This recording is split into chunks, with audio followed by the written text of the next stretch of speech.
Hello, I'm Dave Stedman.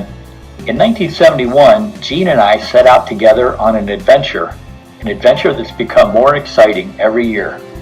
Nearly 2,000 years before our time, Jesus shared with his disciples his own mission of making disciples from all nations. In our lifetime, God is moving in extraordinary ways toward fulfilling that great commission. Examples are everywhere these days. After more than 60 years of persecution, the church in China has multiplied by 100 times. According to many experts, over the past 15 years in India, at least 50 million people have given their lives to Christ.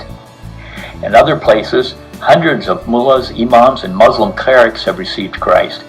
Many of them now serve as Christian missionaries. It's common in the Middle East to get verified reports of people having dreams for years about Jesus. When they finally watch the Jesus film, they tell our workers, "This is the man I saw in my dreams." And we could talk for hours about the multitudes who are responding to the gospel online. It seems God is being very intentional about his message penetrating everywhere. During our time with Campus Crusade for Christ, Gene and I have served in military ministry, student ministry, the U.S. Director's Office, the Office of the President, and the Global Leadership Office. By the way, in the United States, Campus Crusade for Christ is known as CRU.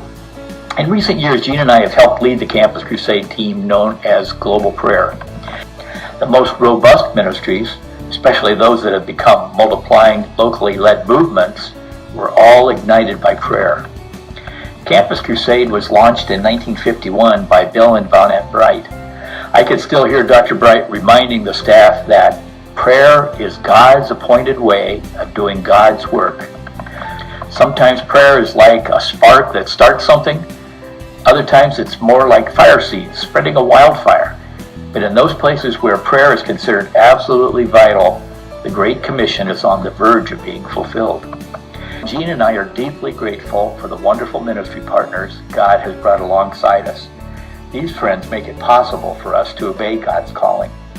Also, the greatest spiritual harvest the world has ever known has begun. We're all in this together. God has given each of his children the privilege of helping some way in the Great Commission. Are you ready to get more involved?